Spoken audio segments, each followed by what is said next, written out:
قرآن کا مطلب فَإِذَا عَزَمْتَ, جب ایک ڈیسیجن لے لیا ہے نا, فَتَوَكَّلْ عَلَى اللَّهِ, تو نتیجہ کس پہ چھوڑنا ہے؟ اللہ پہ. یہ توکل کی کمی ہے, اللہ پہ اعتماد ہی نہیں ہے بھائی. جب فیصلہ کر لیا تمام پہلوؤں سے, ایسی کی تیسی, دیکھا جائے گا کیا ہوگا بھائی, دیکھ لیں گے یار, اللہ ہے نا, اللہ بھی تو کچھ کرے گا, سارا خود ہی کرنا ہے, کیا خیال ہے؟ اللہ بھی تو, اللہ کے لیے کر رہے ہو نا ایک کام, تو کچھ اللہ پہ چھوڑو یار. صبر کی توفیق بھی اللہ کی طرف سے ملتی ہے.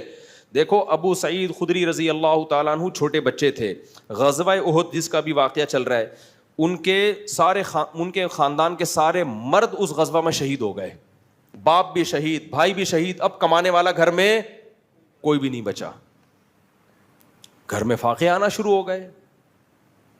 تو ان کی والدہ نے کہا کہ بھائی سب جا کے نبی سے پیسے مانگ رہے ہیں صدقے کے, آپ بھی جا کے مانگو, اور یہ نبی کے حکم پہ ہی ہوا ہے نا سب کچھ. تو جو بھی آتے کہ بھئی ہمارے بھائی شہید ہو گئے, ہمارے باپ شہید ہو گئے, گھر میں فاقے پڑ رہے ہیں, تو آپ صلی اللہ علیہ وسلم ان کو صدقے کے پیسے دے دیتے کہ چلو جی تم لو. لیکن جن کے بارے میں نبی سمجھتے تھے نا کہ ان میں خوب توکل ہے, ان کو نبی نے نہیں دیے. جب ابو سعید خدری چھوٹے بچے تھے, یہ نبی کے پاس آئے اور کہا کہ یا رسول اللہ گھر میں فاقے ہیں, میرے بھائی بھی شہید. یار دیکھو جس لیڈر کے کہنے پہ شہید ہوئے ہیں, اگر آج کسی کے کہنے پر آپ کا باپ آپ کا بھائی شہید ہو جائے اور آپ اس کے پاس جاؤ اور پیسے مانگو, اور وہ جواب میں یہ کہے جو نبی نے کہا, میں یتصبر یصبرہ اللہ, جو اللہ سے صبر مانگتا ہے اللہ اس کو صبر دیتا ہے. میں یستعفف یعفہ اللہ, جو مخلوق کے سامنے ہاتھ نہیں پھیلانا چاہتا, یعنی میں بھی اللہ کی مخلوق ہوں, جو چاہتا ہے کہ میرے ہاتھ صرف اللہ کے سامنے اٹھیں تو اللہ اس کا خیال کرتا ہے, وہ مخلوق کے سامنے اس کو ہاتھ پھیلانے نہیں دیتا. یہ نہیں کہا کہ مت مانگو, صاف منع نہیں کیا, اشارہ کر دیا کہ ابو سعید تم پہ یہ چیز سوٹ نہیں کرتی, تم تو اونچے خاندان کے ہو, تمہارے اندر توکل ہے. دیکھو کیا نبوت کی, یعنی آپ صلی اللہ علیہ وسلم کی تربیت کا انداز دیکھو نا. آپ یہ بھی تو کہہ سکتے تھے کہ اے ابو سعید مجھ سے مت مانگو, یہ بھی نہیں کہا, کیونکہ بہت بڑی آزمائش ہو جاتی پھر ابو سعید کے لیے کہ بھئی نبی نے صاف منع کر دیا ہے. اصول ضابطہ بیان کر دیا, اس کے بعد مطلب اب اگر مانگنا چاہتے ہو تو میں تمہیں دے دوں گا. اصول ضابطے میں اشارہ کر دیا کہ مجھے تمہارا مانگنا پسند نہیں آیا. مانگ بھی کس سے رہے؟ نبی سے بھائی, لیکن ہے تو مخلوق نا, تو نبی سے مانگنے کو بھی نبی پسند نہیں کر رہے, بھائی کس سے مانگو. اور ابو سعید خدری کا ایمان کا لیول دیکھو آپ. میں کہتا ہوں آج میرا کوئی لیڈر ہو جس کے لیے میں اپنا سب کچھ کٹا دوں, اور میں دیکھ رہا ہوں کہ وہ سب کو پیسے بھی دے رہا ہے اور مجھے ٹکا, یعنی یوں ہمارے لحاظ سے وہ ٹکا سا جواب, ہم کم ظرف لوگ ہیں نا, ہمارے لحاظ سے وہ ہمیں جواب دے دے اور کہے کہ صبر کرو اللہ کھلائے گا, صبر کرو اللہ پلائے گا, تو میرے کیا جذبات ہوں گے؟ میں کہوں گا جاؤ بھائی, آج سے آپ کی جماعت کو ہم نے چھوڑ دیا. سب کو دے رہے ہو, قربانی ہمارے گھر والوں نے سب سے زیادہ دی ہے, فاقے پڑ رہے ہیں, میری ایک ماں وہ بیوہ ہو گئی اور ہم یتیم ہو گئے, باپ بھی شہید, بھائی بھی شہید, کوئی بچا نہیں ہے, اور ہمیں مشورے اللہ سے مانگو اللہ سے ہوتا ہے, اور ان کو بھی دے دیا ان کو بھی دے دیا. لیکن ابو سعید خدری کا حوصلہ دیکھو یار, قربانیاں دے کے یہ حوصلہ, اور ایسے خدا کی قسم یہ نبوت کے نبی صلی اللہ علیہ وسلم کے نبی ہونے کی بہت بڑی دلیل ہے. یہ 100% کسی کی نبوت پہ یقین ہوتا ہے نا, تو پھر انسان اس موقع پر نصیحت پر عمل کرتا ہے کہ یہ جو کہہ رہے ہیں اپنی طرف سے نہیں بلکہ اللہ کی طرف سے. اتنی قربانیاں دینے کے بعد آپ مجھے بتاؤ, میں آپ سے قربانیاں دلواؤں اپنے کسی ویژن کا حصہ بنا کے, اور میں لوگوں کو پھر پیسے بھی بانٹ رہا ہوں, آپ میرے پاس آؤ آپ کو میں صبر کی تلقین کروں, کیا گزرے گی آپ کے دل پہ نا, قیامت گزرے گی.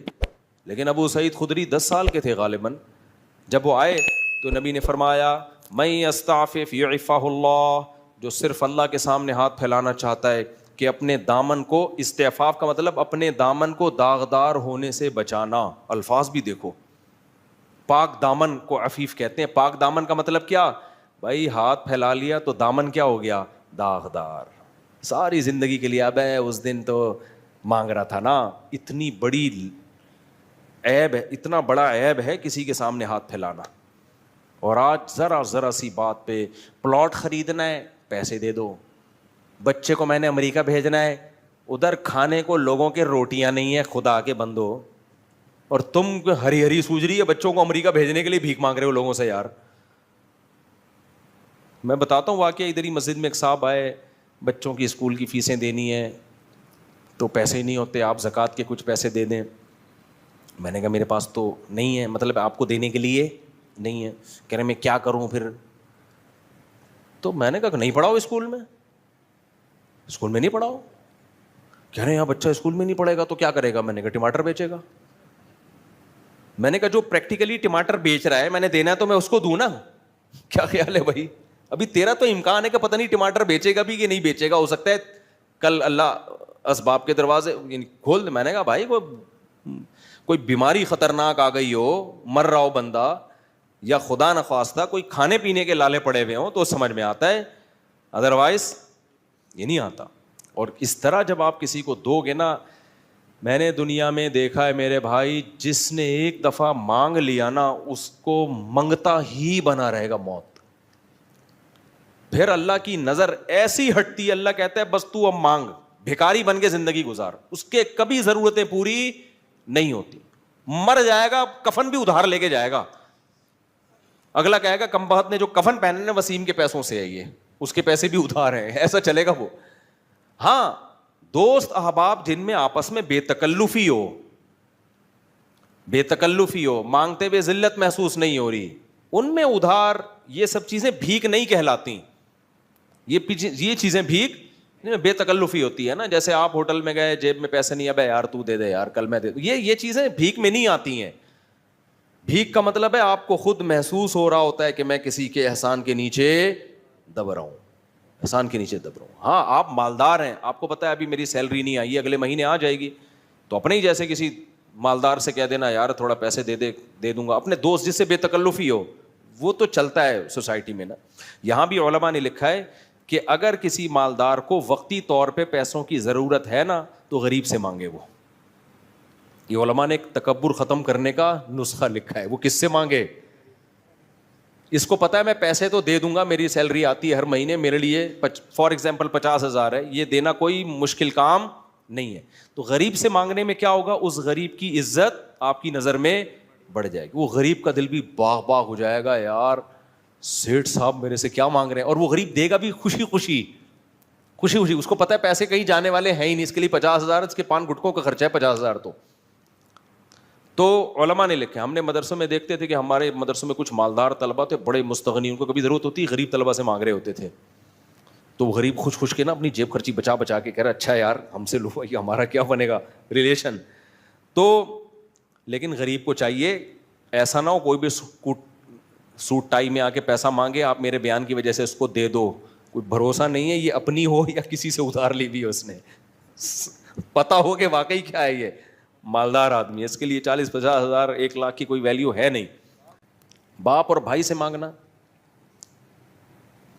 باپ اور بھائی سے مانگنا, بھائی وہ باپ سے بے تکلفی اور بھائی سے اگر بے تکلفی ہے تو پھر ایک جیسے بے تکلفی والے معاملات, باپ تو باپ ہے نا, وہ تو ساری زندگی مانگتا ہی رہتا ہے انسان, اس سے مانگنے میں کوئی حرج نہیں ہے. لیکن اس کو اتھارٹی دو کہ چاہے تو پیسے دے چاہے تو تھپڑ دے, اس کی مرضی ہے. تو باپ سے مانگنے میں کوئی حرج نہیں ہے. یہ تو بے تک ماں ہے. ہمارے حضرت فرمایا کرتے تھے احسان پتہ ہے کس کا لینا ہے, باپ کا, ماں کا, اپنے کوئی پیر و مرشد ہو, مینٹور ہو آپ کا کوئی جس سے آپ ہدایت لیتے ہو, اور استاذ کا. یہ 4 افراد کے سوا کسی کے احسان کے نیچے نہیں آنا. وجہ اس کی ہے کہ ان کو اللہ نے محسن ویسے ہی بنا دیا ہے. ان کے سامنے فنٹر گیری, اچھا ہو گیا آپ نے سوال پوچھ لیا, ان کے سامنے تکبر نہیں کرنا ہے. ابا آپ کو پیسے دے رہے ہیں, لے بیٹا. ابا انسان وہی اچھا ہوتا ہے جو صرف کس کے سامنے ہاتھ پھیلائے, اللہ کے. باپ کہے گا کمبخت 25 سال کا ہو گیا, میرے ٹکڑوں پہ ہی پلا ہے تو, 1 روپے بھی تو نے اپنی جیب سے تعلیم میری, پراٹھے صبح میرے پیسوں سے کھاتا ہے, گیس بجلی کا, اور آج میں تجھے کہہ رہا ہوں یہ لے بائک خرید لے. کہہ رہا ہے ابا مفتی صاحب نے بیان میں کہا ہے کہ جو مخلوق کا محتاج ہوتا ہے نا ساری زندگی اللہ اس کو مخلوق کے در کا محتاج بنا دیتے ہیں. تو ابا سے ایسا کہو گے نا تو پھر ابا کی طرف سے کیا آنا چاہیے, چپیڑ. تو باپ ہو گئی, ماں سے تو ہم تو اتنا مانگتے تھے اپنی اماں سے, بھائی ہمارے ابا جب چپیڑ لگاتے تو اماں کے پاس چلے جاتے تھے. تو اماں ابا کا معاملہ اور ہے, لیکن اتنا نہ مانگو کہ وہ ان کو پتلون بیچنی پڑے اپنی بازار میں جا کے. بعض اولاد تنگ کرتی ہے نا. تو اچھا سوال پوچھ لیا آپ نے. تو جن سے جو بڑے رشتے ہوتے ہیں نا, باپ ماں, یہ تو ویسے ہی محسن ہیں. ان سے اگر آپ پان گٹکے کے پیسے نہیں لوگے تو کوئی ان پر احسان نہیں ہوگا. انہوں نے اس سے زیادہ, بہت زیادہ آپ پہ خرچ کر دیا ہوتا ہے, تو وہ الگ معاملہ ہے. ہاں, بڑا بھائی بھی اس میں داخل ہے. اب بڑے بھائی سے ریلیشن کس نوعیت کا ہے, یہ ہر جگہ ایسا بے تکلف ہی نہیں ہوتی نا. بڑے بھائی سے اگر ریلیشن اچھا ہے, بعض بڑے بھائی تو خوش ہوتے ہیں چھوٹا مانگے, وہ تو خوش ہوتے ہیں کہ یار ہمیں باپ سمجھ رہا ہے, ہمیں جو ہے نا ویلیو دے رہا ہے. تو یہ اچھا سوال پوچھ لیا آپ نے. تو بڑے اپنے وہ ایک الگ بات ہے, سمجھتے ہو کہ نہیں سمجھتے, باقی کسی کا احسان نہیں لینا. تو جلدی سے بات کو سمیٹ کے ختم کرتا ہوں میں. تو کوائف کیا کرنے, پورے کرنے کسی بھی چیز کے جو اللہ نے بتائے. تو پازیٹیو نیگیٹو تمام پہلوؤں پہ غور کرنے کے بعد جب آپ ایک رزلٹ پہ پہنچے تو قرآن کیا کہتا ہے, پھر کانفیڈنٹلی وہ کام کرنا ہے, کپ کپاتی ٹانگوں کے ساتھ نہیں کرنا. خود سے کانپ رہی ہو تو ایک الگ بات ہے, دوسری میں بعض دفعہ وہ چاہ نہیں روتے کہ کانپیں, لیکن وہ کانپیں خود بخود ٹانگ رہی ہوتی ہیں. ایسے بھی ہوتے ہیں, وہ کانفیڈنٹلی کر رہے ہوتے ہیں, لیکن دولہا مجھے لگ رہا ہوتا ہے گھبرا رہا ہے, لیکن وہ کہتا ہے ایسی کی تیسی, کہہ تو رہا ہوتا ہے, باقی ایسے لوگوں بھی اللہ ہمت دے دیتے ہیں.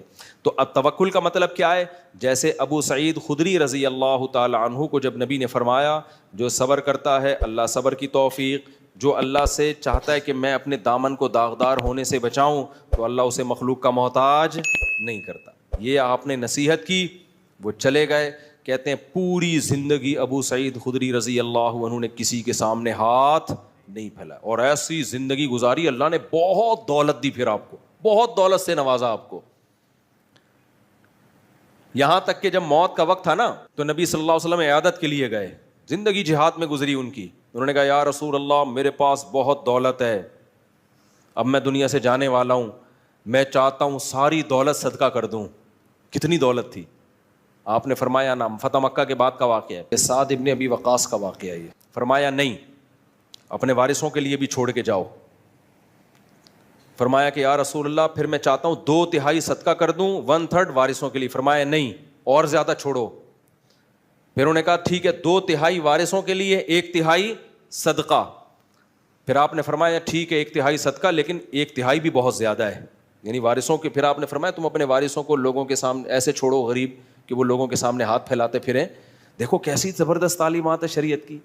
تو بھائی آپ پہلے اپنے کوائف پورے کریں, اولاد کو اپنے پاؤں پہ کھڑا کرنے کے, اس کو آپ ایک تعلیم اچھی دیں, اگر گنجائش ہے تعلیم اچھی دیں, اس کے لیے وراثت کا بھی انتظام کریں, چھوڑ کے جائیں. تو نبی نے فرمایا تم اپنی اولاد کو لوگوں کے سامنے ایسے چھوڑ کے جاؤ کہ ننگے پاؤں ننگے سر پھریں اور لوگوں کے سامنے بھیک مانگیں. اس سے بہتر نہیں ہے کہ ان کو تم اتنا مال دے کے جاؤ کہ استغنا کے ساتھ زندگی گزاریں.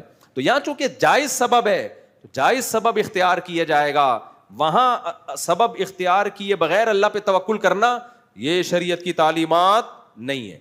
سمجھ میں نہیں آ رہی, میرا خیال ہے یار, اتنی خوبصورت تعلیمات ہیں اسلام کی. لیکن پھر آپ نے کیا فرمایا, فرمایا تم یہ جو سمجھ رہے ہو نا ابھی میں مرنے والا ہوں اور ابھی وراثت, تو اصول تو بتا دیا کہ 1/3 بھی بہت زیادہ ہے, لیکن چلو تم چاہتے ہو 1/3 صدقہ کر دو تو ٹھیک ہے. 2/3 تبھی علماء نے لکھا ہے کہ اگر صدقہ کرنا ہو نا مرنے کے بعد تو 1/3 سے کم کرنا چاہیے, کیونکہ نبی نے 1/3 کو بھی بہت قرار دیا ہے. پھر آپ نے فرمایا لیکن مجھے ایسا لگتا ہے, یعنی آپ نے فرمایا کہ لعل اللہ ینتفع بک قوم ویضر بک آخرون, اللہ سے مجھے امید ہے ابھی اللہ تمہارے ذریعے بہت سے لوگوں کو فائدہ دے گا اور بہت سو کو بہت نقصان پہنچائے گا تمہارے ذریعے. کیا مطلب, تم مرو گے نہیں, ابھی تمہیں اور زندگی ملے گی, شفا ملے گی, اس کے بعد تم میدان جہاد میں لڑو گے جس سے مسلمانوں کو فائدہ ہوگا اور اسلام دشمنوں کو نقصان. ابھی اللہ نے تمہیں بہت سے لوگوں کو مارنے کے لیے رکھا ہوا ہے اور بہت سے لوگوں کو بچانے کے لیے رکھا. پھر وہی ہوا, وہ ٹھیک ہو گئے, حالانکہ وہ نا امید ہو گئے تھے اپنی زندگی سے. تو علماء نے اس حدیث کو بھی نبی کے معجزات میں شمار کیا ہے کہ کوئی امید نہیں تھی بچنے کی, وہ تو وصیتیں کر رہے تھے, اور نبی نے فرمایا کہ اللہ سے امید ہے ابھی تمہیں زندگی ملے گی. تو استغنا کا یہ فائدہ ہوا, سمجھ رہے ہو. تو اس لیے توکل کا مطلب کیا ہے بھائی؟ اللہ پہ اعتماد کرو گے تو اپنے آپ کو اللہ کے حوالے کر دو گے، جو ہوگا دیکھا جائے گا. ہم کوئی اکیلے تھوڑی ملحد تھوڑی ہے کہ بندر سے انسان بنے، بس اتفاق سے ہو گیا تو سب کچھ اتفاق سے ہوتا رہے گا. اوپر ہمارا رب بیٹھا ہوا ہے، وہ ساری سچویشن کو دیکھ رہا ہے.